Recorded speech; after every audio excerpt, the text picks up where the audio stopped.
საზოგადოების პოლარიზაციის პრობლემა მნიშვნელოვანი და ძალიან მწვავე საკითხს წარმოადგენს, ამაში ალბათ ყველა დამეთანხმებით, თუმცა არა მხოლოდ მოქალაქეებისთვის, არამედ ქვეყნისთვის და მისი განვითარებისთვისაც. მნიშვნელოვანია პოლარიზაციის გამომწვევი მიზეზების სიღრმისეული აღქმა და გაანალიზება. მეც ამ თემაზე უკვე ვისაუბრებ სტუმართან ერთად, ჩვენი სტუმარია ფსიქოლოგიის დოქტორი, ევროპაში სერტიფიცირებული ფსიქოთერაპევტი პროფესორი თია გოგოტიშვილი. მოგესალმებით, დიდი მადლობა სტუმრობის. სილამშვიდობის. ხალხთანთია, ალბათ კარგი იქნება თავიდან საერთოდ გავიგოთ არსი და საწყისი რა არის აი ამ საზოგადოების პოლარიზების. სოციალური ფსიქოლოგია სწავლობს ამ საკითხებს უკვე დიდი ხანია და შეგვიძლია ვთქვათ, რომ პოლარიზაცია საზოგადოებაში იწვევს ერთის მხრივ სოციალური ფაქტორი, მეორეს მხრივ კულტურალური ფაქტორი, ხშირად შესაძლებელია ეს იყოს ეკონომიკური ფაქტორიც და ჩვენს რეალობაში არსებული სოციალურ-პოლიტიკური კრიზისი, რა თქმა უნდა, შეგვიძლია მივიჩნიოთ როგორც ჩვენი პოლარიზაციის ათვლის წერტილად და გამომწვევ მიზეზად. ხალხთანთია, ზოგადად აი საქართველოში თუ დავაკვირდებით, ნუ აი არაერთი ესეთი შემთხვევა გვახსოვს ხო პოლარიზების საზოგადოების რაღაცნაირად არის მეგობრებად და მტრებად აღიქმება ეს პოლარიზებული მხარეები. ზოგადად აი მსოფლიოს პრეცედენტებზე რო ვისაუბროთ, რა ხდება სხვა ქვეყნებში? აი ასეთი რადიკალური დახასიათება არის? საერთოდ ესე იგი დაპირისპირება სოციალურ სივრცეში ახასიათებს ჯგუფებად დაყოფა.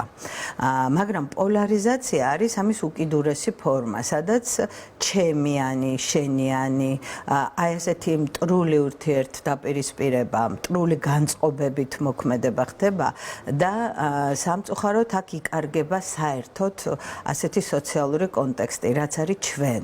ეს არის პრობლემა, სამწუხაროდ ძალიან საზიანო არის საზოგადოების როგორც ერთიანი ორგანიზმის განვითარებას აბრკოლებს და რეგრესს, ნგრევას და სავალალო შედეგებს იწვევს და თქვენ ახსენებთ ჩვენი ასე ვთქვათ უახლესი გამოცდილება ისტორიული, რომელიც გვაჩვენებს თუ რაოდენ გამძაფრებული და უკიდურესი ფორმის შეიძლება იყოს ჩვენი ემოციურად ძალიან იმპულსური, ემოციურად დამუხტული საზოგადოების პოლარიზება.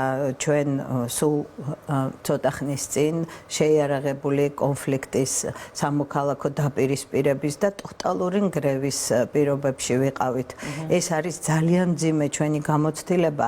ფსიქოლოგიაში არის ასეთი ცნება, რომ ადამიანებს ეძლევათ კრიზისული პერიოდები იმისთვის, რომ მათ ისწავლონ, გამოიტანონ დასკვნები, განვითარდნენ პიროვნულად და გარკვეულწილად სიბრძნე შეიძინონ, რომელიც მათ ცხოვრებაში წინსვლის, განვითარების, დახვეწის საფუძველი იქნება. სამწუხაროა, რომ არ ვიცი ჩვენი რეალობიდან გამომდინარე აი ამ სავალალო გამოცდილების და დასკვნების გამოტანა ვერ ხდება. ჩვენ კვლავ ძალიან მძაფრი დაპირისპირების რეალობაში ვართ და ეს პირადად ჩემში ძალიან დიდ გულის ტკივილს და საფრთხის განცდასაც იწვევს. იმიტომ ვახსენე სწორედ სხვა ქვეყნები მსოფლიოს მასშტაბით, რომ აი ეს არის გარკვეულწილად ჩვენი რაღაცა ტემპერამენტის, ჩვენი ხასიათის, ემოციურების, როგორც პატარა ქვეყნის დამახასიათებელი ნიშნების. მოდით აი ძალიან რო არ განვავრცოთ ეს საკითხი, ვთქვათ, გერმანიის გამოცდილება, სადაც ჰიტლერული ფაშიზმი რეალურად აი ამ ძალიან განვითარებულ, ძალიან კულტურულ, ძალიან წინწასულ ერს ჰიტლერული ფაშიზმის მდგომარეობამ რა ვითარება შეუქმნა არა მხოლოდ ამ ქვეყანას, არამედ მთელ სამყაროს. ამიტომ სხვა ქვეყნებზე როცა ვსაუბრობთ, ესეც საკმარისი იქნება მაგალითის მოყვანისათვის.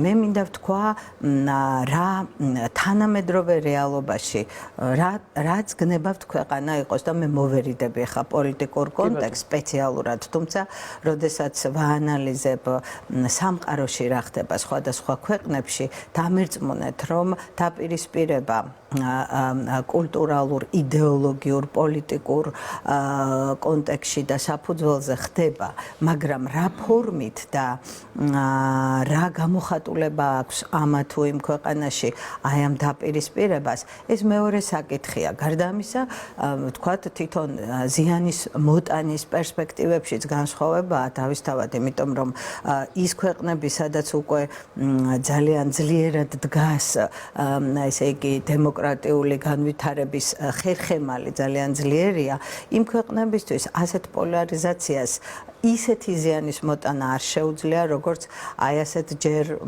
ვთქვათ განვითარების გზაზე მყოფი ქვეყნისთვის, როგორც ჩვენი ქვეყანაა. თანამედროვე რეალობაში არსებობს უამრავი ტექნოლოგიები, მედია ტექნოლოგიები, რომლებიც ერთის მხრივ თავისუფლად აღვივებენ და აძლიერებენ ამ პოლარიზაციას. სოციალურ-ფსიქოლოგიური გავლენის კანონზომიერებები, რომელიც კარგად ცნობილია თუ კი მედია ტექნოლოგიებში ჩართული სპეციალისტები მეტნაკლებად იცნობენ ამას და ჩვენთან ასე თუ ისე აშკარა არის, რომ ამის ცოდნაც არსებობს. მედია ტექნოლოგიებს აქვს ძალიან დიდი გავლენა. ერთ-ერთი მნიშვნელოვანი, რაც პოლარიზაციას და დაპირისპირებას პირდაპირ ესე იგი ცეცხლზე ნავთს ასხამს, ეს არის ესე იგი გაყალბება ინფორმაციისა და შინაარსების, ხო, აი fake news-ებს, რასაც უწოდებთ ჩვენ. და როდესაც ხდება და უამრავი საშუალებაა, რომ აქცენტი გააკეთო რაღაც კონკრეტულ საკითხზე და ასპექტზე, მეორე ხარისხოვანი და ფონში გადაიყვანო დანარჩენი და როდესაც რეალობაში უკვე აი ეს პოლიტიკური დაპირისპირების უკიდურეს ფორმაში არსებული ჩვენი რეალობა და ტელევიზიები, რომლებიც ემსახურებიან ამა თუ იმ ასე ვთქვათ, უკვე დანაწევრებულ და მტრულად დაპირისპირებულ მხარეებს, მათ აქვთ აი ასეთი ნებით თუ უნებლიეთ და ხშირად ძალიანაც გამიზნულად ასეთი ფსიქოლოგიური ზეგავლენის ბერკეტები. საკმარისია გააკეთო აქცენტი ერთ საკითხზე და ამოწიო როგორც ფიგურა ფონიდან ის, რაც გინდა რომ ფსიქოლოგიური გავლენის სახით მოახდინო, დანარჩენი გადაიყვანო ფონში, გამოვა რომ ერთ ასპექტს, რომელიც შეიძლება კიდევაც არის, მაგრამ დეტალია და მსხვილი და მნიშვნელოვანი, რომელიც ფონში გადადის, ქმნის რეალობის აღქმას და ნახეთ რა ხდება ადამიანები, რომლებიც უკვე არიან დაყოფილები, ჩემიანი, შენიანი, ქვეყნის მტერი, მე ქვეყნის მოყვარე, აი ამ ადამიანების უკვე განწყობებზე ძალიან სერიოზულად ზემოქმედებას ახდენს ეს. ჩვენ განწყობის ფსიქოლოგიაში გვაქვს ორი ტიპის აზროვნება. პოზიციური აზროვნება და კრიტიკული აზროვნება. კრიტიკულ აზროვნებას ცივილიზებულ ქვეყნებში ასწავლიან სკოლებში. ეს არის უნარი, არა მხოლოდ სხვისი კრიტიკის მიაქციეთ ყურადღება, არამედ საკუთარი აზრის მიმართ კრიტიკული ხედვის ქონის უნარი. რისი აი საშინელი დეფიციტია. ჩვენ განსხვავებული აზრის მიღების პრობლემა ყოველთვის გვქონდა, იმიტომ რომ პოზიციური აზროვნებით ასე ჩამოვყალიბდით უკანასკნელ პერიოდში და ნახეთ რა ხდება, შეუძლებელია დიალოგი და სამყაროს უკეთესი არაფერი მოუფიქრებია ვიდრე დიალოგი, ვიდრე თუნდაც პოლარიზებული მხარეებს შორის საუბარი, დებატები ამ სიტყვის პირდაპირი გაგებით, სადაც თითოეული მხარე არ იქნება ბრმა იმის მიმართ, რას ეუბნება მისი ოპონენტი. არამედ ეცდება, რომ საერთო წერტილები მოძებნოს ამ პოლარულ ესე იგი პოზიციებში და გარკვეული კონსენსუსისკენ ქვეყნისთვის სასიკეთო კონსენსუსისკენ წაიყვანოს დებატები. რასაც ჩვენ ვხედავთ, ეს არის ამის საპირისპირო, მხოლოდ პოზიციების სიმართლისა და ჭეშმარიტების არის გამოსავალი? დიალოგი არ არის მონოლოგი, ბანალურ ცნებებს გავაჟღერებ და დიალოგი შეიძლება შედგეს მხოლოდ მაშინ, როდესაც პოლარიზებული მხარეები არიან განწყობილი, არა საკუთარი პოზიციის ჭეშმარიტებისა და უაპელაციო, ესე იგი სიმართლის დასამტკიცებლად, არამედ ნამდვილად მათ ამოძრავებთ ქვეყნის და ჩვენ საზოგადოების ინტერესები. საზოგადოება როგორც ჩვენ, აი ეს ინტერესი, რომელიც კრიტიკული ხედვის შემთხვევაში შეიძლება იქნას დანახული. მტრობა, სადაც რეალურად ერთი ადამიანი მეორეს მიიჩნევს მტრად და ნახეთ ამ პოლარიზებას და პოზიციურ აზროვნებას ასეთი თვისება აქვს და მახასიათებელი, რომ თუ კი მეორე არის მტერი, მაშინ სხვა არაფერი მრჩება, რომ შენ უნდა გაგანადგურო. ეს არის განადგურებაზე ორიენტირებული, ასე ვთქვათ, განწყობა. მე სპეციალურად ჩავიცვი წითელი და შავი. ეს არის სტენდალის ფერები, ცნობილი ფრანგი მწერლის და მე მინდა გამოვხატო ამით ეს, ასე ვთქვათ, თვალსაზრისი, რომ ერთის მხრივ წითელი, როგორც სიყვარულის, მიზანსწრაფვის და კონსტრუქციული მისწრაფების აღმნიშვნელი ფერი და მეორეს მხრივ შავი, როგორც სიკვდილის, დესტრუქციის და მტრობის აღმნიშვნელი ფერი. ამიტომ ჩვენი საზოგადოება, რომელიც დღევანდელ დღეს იმყოფება აი ამ ორ პოლუსზე, არა მხოლოდ თეთრი და შავი ბანალურად, არამედ აი ასეთ ურთიერთდაპირისპირებას, მტრულ განწყობებს იმის გამო, რომ ადამიანებს აქვთ ესა თუ ის პოლიტიკური ხედვა, შეუძლებელია ეს ჩვენი ქვეყნისთვის იყოს რაიმე პოზიტივის მომტანი. როდესაც ჩვენ უბრალოდ განსხვავებული აზრების გამო ოჯახებში კონფლიქტის ყველაზე ძვირფასი და ახლო ადამიანების და ურთიერთობაზე ღირებული ჰუმანურ სამყაროში ბევრი არაფერია და ჩვენ რეალურად დღეს ვართ უკვე მერამდენეთ ერთი და იგივე წრეზე. ჩვენ ეს ჩვენს უახლოეს ისტორიაში იმდენი სახელდებებით იყო ცნობილი, რომ დღევანდელ დღეს შეგნებულად არ დავიწყებ ამის, ასე ვთქვათ, კონკრეტული ტერმინებით მოხსენიებას, მაგრამ ჩვენ ისევ იგივე წრეზე აღმოჩნდით და სამწუხაროა, რომ ჩვენ არ ვიყურებით ჩვენს აი სულ გუშინდელ წარსულში და არ ვხედავთ რისი მომტანია. ჩვენ გვინდა ყველას გსურს მე გულწრფელად მჯერა, რომ თითოეულ ქართველს სურს თავისი ქვეყნის აღმშენებლობა, წინსვლა, განვითარება და რა თქმა უნდა ევროპული მომავალი, ვინაიდან ჩვენ არ გვაქვს სხვა ალტერნატივა. უბრალოდ არ გვაქვს სხვა ალტერნატივა. სამწუხარო არის ის, რომ ესე იგი პოზიციები და ხედვები არის ესოდენ პოლარიზებული, სადაც საერთო წერტილების მოძებნაზე საერთოდ საუბარიც არ არის. არა და ყველას უნდა პრინციპში, ყველას სურს, ყველა ჭკუამყოფელს ესე ვიტყოდი და ახლა რა თქმა უნდა თუ ადამიანი ავად არის და მას აქვს მენტალური სირთულეები, ამ შემთხვევებში ჩვენ მე არ გულისხმობ ამ კონკრეტულ კონტექსტში. ნახეთ, აი ამ პოლარულ და დიქოტომიურ ორ პოლუსზე განთავსებულ პოზიციებს აქვს კიდევ ესეთი თვისება. ყველაფერი არის თეთრი და შავი. და არ არსებობს არაფერი შუაში. და არა და თეთრსა და შავს შორის არის უამრავი სხვა ფერი და უამრავი სხვა, ასე ვთქვათ, ტონალობა, რომელსაც თუ კი ეძებ და თუ კი ცდილობ რომ იპოვო, იმიტომ რომ გესმის რომ სხვა ალტერნატივა არ არის. იმიტომ რომ დაპირისპირება, გრევა და მტრობა არის ქვეყნის დეგრადაციის წინაპირობა. ძალიან ცოტა რჩება იქამდე, რომ ასე ვთქვათ, ადამიანები უკვე შეიარაღებულ კონფლიქტში არ აღმოჩნდნენ და რა თქმა უნდა ეს ასევე სოციალურ ფსიქოლოგიაში პოლარიზაციას და დაპირისპირებას კარგად ცნობილი შედეგები მოყვება. ეს არის ის უკიდურესი აგრესია, რომელიც უკვე ადამიანთა შორის ძალადობის გამოხატულებას იწვევს და ეს რეალურად ქმედებაში გადადის. რასაც ჩვენ ვხედავთ კიდევაც ჩვენს თანამედროვე მძიმე სამწუხარო რეალობაში. ჩვენ პრინციპში ვისაუბრეთ, ახსენეთ მიზეზები ამ პოლარიზაციის მაინც კიდე მინდა რომ ხაზი გაუსვათ და ზუსტი რაღაც მომდე მივიდეთ აზრამდე.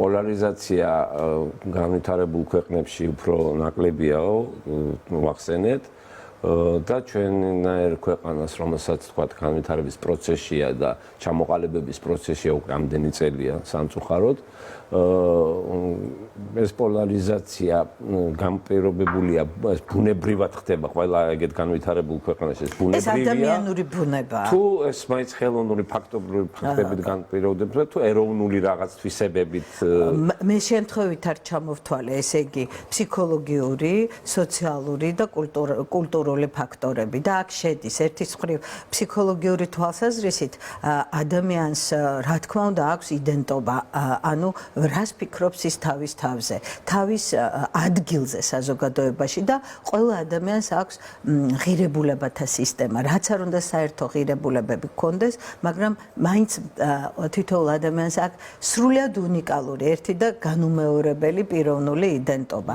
ნახეთ და როცა ადამიანს გულწრფელად ექმნება შთაბეჭდილება, რომ მისი ადგილი საზოგადოებაში და ქვეყანაში და მისი იდენტობა, მისი ღირებულებები სერიოზული, ასე ვთქვათ, რყევისა და გრევის რეალობაში იმყოფება, მაშინ ადამიანი დგება რაღაც მკვეთრ პოზიციაზე. ეს ერთი საკითხია. მეორე არის შიში და დაუცველობის განცდა, ასევე ფსიქოლოგიურ ფაქტორზე მოგახსენებთ, ადამიანებს აქვთ მიკუთვნებულობის მოთხოვნილება. ისინი დაცულობისთვის უნდა განეკუთვნებოდნენ კონკრეტულად ჩვენ სოციალური არსებები ვართ და ამიტომ რაღაც სოციალურ ჯგუფს და ფაქტობრივად ეს ტენდენციაც, რომელიც ჩვენი ბუნებრივი ტენდენციაა, ჩვენ აღმოგვაჩენს რომელიღაც პოლუსზე.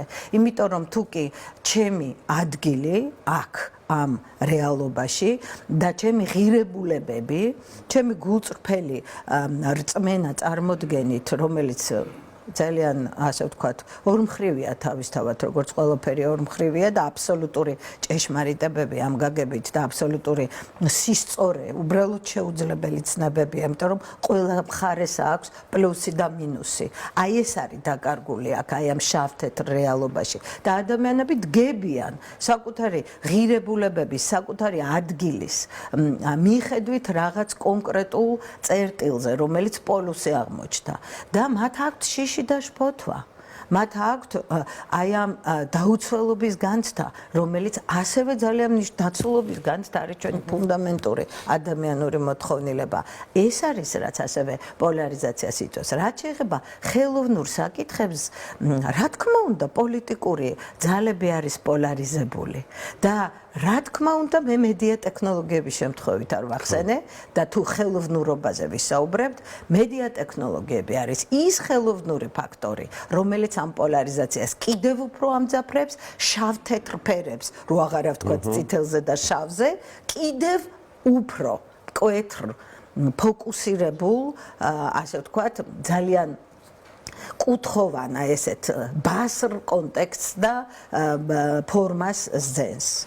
ერთი კითხვა მაქვს კიდე ამასთან დაკავშირებით, აი თქვათ რა ფენომენთან აგვაქვს საქმე, როდესაც უახლეს ისტორია ვახსენეთ, გამოვიარეთ მძიმე პერიოდი დაპირისპირების ისეთი ფაზაში ვიყავით, რომ სამხედრო იარაღით დაუპირისპირდა ერთმანეთს ჩვენი საზოგადოება პირდაპირ რა ხდება ფსიქოლოგის რჩევა გვჭირდება ალბათ ყველას ერთად რა ხდება აი როდესაც აი თვალნათელი მაგალითი უახლესი ისტორიის არ გაძლევს იმის ანალიზის საშუალებას, რომ გამოიტანო ის საფრთხეები, რომელიც თქვა კონკრეტულ ამ მოცემულ ვითარებაში, რომელშიც ვიმყოფებით, რომ აი წახვიდე ისევ ამ გზით გააგრძელო მოძრაობა და არ კონდეს გამოტანილი ეს დასკვნები იმ გაკვეთილიდან, რომელიც ესე მწარეთ მივიღეთ თუნდაც ახლა რა. მე ვახსენე კრიტიკული აზროვნების პრობლემა და დეფიციტი. ერთ-ერთი მოგახსენებთ, ესე იგი და ხაზი გაუსვი იმას, რომ კრიტიკული აზროვნება არ ნიშნავს, რომ მე მხოლოდ სხვა უნდა ვაკრიტიკო, საკუთარი პოზიციის კრიტიკის უნარი და უნარი განვითარებადი, ასე ვთქვათ, მოცემულობა არის თანდაყოლილი. აი ეს უნარი ჩვენ ნაკლებად გვაქვს განვითარებული, რომ თუნდაც კრიტიკულად შევხედოთ იმას, რასაც შეიძლება გუშინ შეცდომით ვამტკიცებდით, ეს ერთის მხრივ და მეორეს მხრივ არის ის, რომ აქ აი ეს შავ-თეთრი კონტექსტი და ასე ვთქვათ, განსხვავებულის მიღების მიმართ ნეგატიური განწყობა იწვევს შედეგად იმას, რომ ყველაფერს, რასაც მე ვაკეთებ, არის ერთი და უაპელაციო ჭეშმარიტება, ესეც პოზიციური აზროვნების მახასიათებელია და გამორიცხვა იმის, რომ არ არსებობს უშეცდომო ადამიანი. არ არსებობს უშეცდომო პოზიცია. ყველა შეიძლება არა ნამდვილად რაღაც თვალსაზრისით ცდება ხოლმე და მოდი გავაკეთო ეს დაშვება და დავფიქრდე, რაში ვარ მართალი და რაში შეიძლება არც თუ ისე, ასე ვთქვათ, კონსტრუქციული თვალსაზრისი პოზიცია და შეხედულება შეიძლება მქონდეს. აი ამის უგულებელყოფა და დროშა ხელში, რომ ყოველთვის ჩემი აზრი არის ერთადერთი და უაპელაციო ჭეშმარიტება და შეიძლება უმთავრეს იდეაში ეს ასეც იყოს, მაგრამ იმ უმთავრესი იდეის გარეშე არის 1000 ნიუანსი, რომელსაც ჭირდება გათვალისწინება და აი სწორედ ეს უკიდურესი დიქოტომიური დაყოფა, პოლარიზაცია და კრიტიკული აზროვნების დეფიციტი, რომელსაც ჩვენ განვიცდით ჩვენ რეალობაში, ქმნის იმას, რომ ჩვენ ვერ ვსწავლობთ, ვერ ვახდენთ ჩვენი გამოცდილებიდან დასკვნების გამოტანას. ეს კიდე ერთი რაღაცა მაინტერესებს, აი ეს კრიტიკული აზროვნების არ ქონის პრობლემასთან გვაქვს საქმე. ნებისმიერ პროფესიაში მე ვთქვათ ვილაპარაკებ მხოლოდ ჩემი პროფესიიდან გამომდინარე, იმიტომ რომ ამ პროფესიასაც ახლავს თვითკრიტიკის დიდი ფაქტორია. მე არ მეგულება პროფესია, სადაც საკუთარი თავის მიმართ გარედან კრიტიკულად ხედვა, აღქმა კეთილი ზრახვებით თვითგვემას არ გულისხმობთ, ხო, რომ დავინახო რა მაქვს შესაძლებელი. ხო, აი მე მაგეთკენ მიმყავდა, აი რა განაპირობებს იმას, აი კრიტიკული აზროვნების, ან კრიტიკული შეხედულების დეფიციტი, რატო უჩნდება აღზრდაში განათლება თუ განათლება. ჩვენი განათლების სისტემა სამწუხაროდ საჭიროებს ძალიან სერიოზულ ცვლილებას და განვითარებას.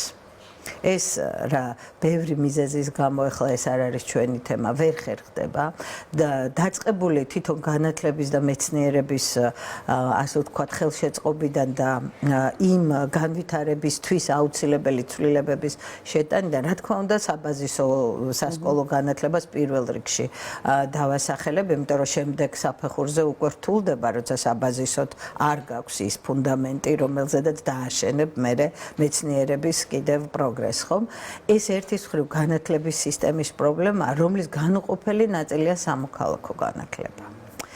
რომელიც მეტნაკლებად თითქოს შესულია სასკოლო განათლებაში, მაგრამ ჩვენი საზოგადოების სამოქალაქო ცნობიერება არის დაბალი. სწორედ იმიტომ, რომ ჩვენ აი ესეთი იმპულსურობით ვხასიათდებით, თუკი ეთნოფსიქოლოგიურ ასპექტებზე გავამახვილებთ ყურადღებას, რაც აუცილებელია, იცით, ის ადამიანები, ვინც ახლა პოლიტიკურ პოლარიზაციაში არიან, მათ უნდა გაითვალისწინოთ, პასუხისგებლობა მათზეა, რომ ქართველი არის ძალიან იმპულსური.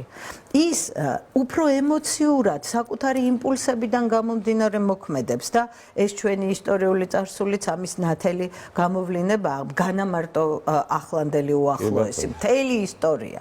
ჩვენ იმპულსურობით ვართ გამორჩეულები და სხვათა შორის ეს უკიდურესობის ტენდენციები უფრო მეტად ჩვენ ეთნოს ახასიათებს, რომ შევადაროთ სხვა უფრო კოგნიტურ, პრაგმატულ ერებს, რომლებიც გონებით, ცივი გონებით წყვეტენ და არა ცხელი გულით. აი სწორედ ამიტომ დავსვი ეს კითხვა სხვა ქვეყნებთან შედარებით როგორ ხდება. ქალბატონო, დიალოგი, კრიტიკული აზროვნება, ანუ ეს ისა ის რაც ძალიან გვჭირდება. დებატები და კიდევ ერთხელ დებატები. ნუ ამ ყველაფერს თქვენ ისაუბრეთ და არაერთხელ აღნიშნეთ, რომ ჭირდება ის, რომ მე დავუშვა, მე მქონდეს კრიტიკული აზროვნების უნარი, დავუშვა, დავждე, არ ვიცი, მრგვალი მაგიტის გარშემო, ვიდებატო და ვისაუბრო ამ ყველაფერზე, რომ რაღაცა წერტილები, საერთო წერტილები, როგორც თქვენ ახსენეთ, ვიპოვოთ, მაგრამ აქამდე ცოტა რთული კითხვაა მესმის, მაგრამ როგორც ფსიქოლოგისგან მაინტერესებს, როგორ შეიძლება მივიდეთ ამ დიალოგად? მე მესმის და ვახსენე კიდევაც, რომ მონოლოგი ვერ იქნება დიალოგი და როდესაც ჩვენ ხედავთ, რომ პოლარიზაცია შეიძლება კიდევაც აწყობდეს კონკრეტულ პოლიტიკურ აი ამ სპექტრს, რომელიც პირდაპირ ვთქვათ, აი მტრულად, ესე იგი, ერთმანეთის მიმართ, აი სისხლის ღრამდე მისული ანტაგონიზმით არიან, ესე იგი, გამსჭვალულები. ასეთ შემთხვევაში მნიშვნელოვანია ეძებონ მათ ადამიანები, ვინც წამოვლენ და დასხდებიან დებატებზე. კონკრეტულად პოლიტიკური ლიდერების დონეზე შეიძლება ეს არ ხდებოდეს, არამედ ნახეთ, აი არსებობს ავტორიტეტის ფენომენი სოციალურ ფსიქოლოგიაში და ადამიანებს ყავთ და ავტორიტეტი არ არის ის რაც ხშირად ცუდად ესმით, ეს არის პატივისცემის და კონკრეტულად ადამიანის პატივისცემის მის მიმართ დაფასების აი ამ განცდების და გრძნობების მქონე დამოკიდებულებაა, როცა ადამიანს მეორე ადამიანის მიმართ აქვს პატივისცემა სხვადასხვა წინაპირობების გამო, აფასებს მას და ყურს უგდებს მას. აი ასეთი ადამიანების გამოძებნა პოლარიზებულ რეალობაში და მათი დებატების, მათი დიალოგის ხელშეწყობა, ვინაიდან ნახეთ, ეს ადამიანები არ შეიძლება იყვნენ ანგაჟირებულები, არ შეიძლება იყვნენ საკუთარი პირადი თუ პოლიტიკური სარგებლიანობით გამსჭვალულები. ჩვენ უნდა ვეძებოთ პოლარიზებულ ჩვენს რეალობაში ის ადამიანები, ვინც არიან მომართულები დიალოგისკენ და საერთო წერტილების მოძებნისკენ, მაგრამ ეს არ უნდა იყოს ფორმალური. თუ ეს ფორმალურია, იცით, ჩვენ ისეთი ფსიქოლოგიური მოცემულობა გვაქვს, ჩვენ ყოველთვის გრძნობთ, გულწრფელია ადამიანი თუ ყალბი. შეიძლება ვერ ვასაბუთებდეთ ამას ცნობიერად, მაგრამ განცდის დონეზე ჩვენ გრძნობთ გულწრფელობას და სიყალბეს. ამიტომ ძალიან მნიშვნელოვანია, რომ აი ასეთი დიალოგზე ორიენტირებული მნიშვნელოვანი პერსონები, მნიშვნელოვანი ადამიანები, რომელსაც აქვთ გულწრფელი მონდომება, რომ დაპირისპირებულთან მოძებნონ საერთო ენა და არა ფორმალურად იმისთვის, რომ პლუსი დაიწეროს, რომ იმიტომ რომ დემოკრატია არის ის, რაც უკეთესი არაფერი კაცობრიობას გამოუგონია და ამიტომ უნდა ველაპარაკოს სხვას და ვთქვა, რომ მე ხომ მოგიწვიეთ თქვენ სალაპარაკოთ. ესეც არ არის საკმარისი, იმიტომ რომ ძალიან მნიშვნელოვანია ეძებდე ამ ადამიანებს და დაპირისპირებულ მხარეებში ავტორიტეტებს პოულობდე, ვინც დაიწყებს აი ამ მოლაპარაკებაზე ორიენტირებულ პროცესს. ეს პროცესია, ეს არ არის ერთი ნაბიჯი, იმიტომ რომ ძალიან რთული ვითარებაა. მე არც ვიცი, რამდენი ხანი ჭირდება იმას, რომ ჩვენ გაგვიჩნდეს საზოგადოებას ღირებულება ჩვენ. იმიტომ რომ დღეს არის ღირებულება ჩემიანის და შენიანის. და დამოკიდებულება ასეთი. შენ ხარ ის, ვინცაც არაფერი გაგეგება რა ჭირდება ჩემს ქვეყანას, მე ვარ ის, ვისაც კარგად მომეხსენება რა და როგორ უნდა გაკეთდეს. საუბარი იმაზე კი არ არის იდეაზე. მე მგონი იდეაზე არავინ არ დაობს. რა და როგორ ორი უმთავრესი კითხვა, ხო? როგორ მე ვიცი უკეთესად? შენ ეს არ იცი. და იქნებ ამ ერთიან იდეას დავეყრდნოთ. გულისხმობს საზოგადოებას და არა პოლიტიკურ ძალებს, რომლებიც ახლა ვინვის აჯობებს იმ მდგომარეობაში იმყოფებიან. იქნებ მედიამ, მე მესმის რომ მედიაც არის გარკვეულწილად რბილად ვამბობ ამას ანგაჟირებული, მაგრამ თითოეულ მედიის წარმომადგენელს თავისი სამოქალაქო პასუხისმგებლობა აქვს, ხომ? ან საკუთარ სინდისთან ადამიანი არის მართალი, ან ატყუებს იმ საკუთარ სინდისს და რაღაც ყალბში ნაარსებს ავრცელებს. ერთია როგორ შენიღბო და მეორეა სიყალბე როგორ თქვა, ხო? კიდევ აქაც კი გრადაციაა. გრადაციები არსებობს. აი ჩვენ გვაქვს ხოლმე კვლევებში ნულოვანი წერტილი ნეიტრალური და პლუს რამდენიმე საფეხური შკალა და მინუსი. ჩვენი რეალობა არის პირობითად რო ვთქვათ -5-ზე და +5-ზე მდგომი. და ჩვენ გვჭირდება დავაახლოვოთ, ასიმილირება მოვახდინოთ ამ პოზიციების და საერთო წერტილებისკენ ავიღოთ გეზი და საერთო წერტილი არის ქვეყნის სიყვარული, ევროპული მომავალი, ოღონდ საუბარია იმაზე როგორ. ძალიან დიდი მადლობა ანალიზისთვის, რჩევებისთვის. თეა გოგოტიშვილი პასუხობდა ჩვენ შეკითხვას პირდაპირ ეთერში.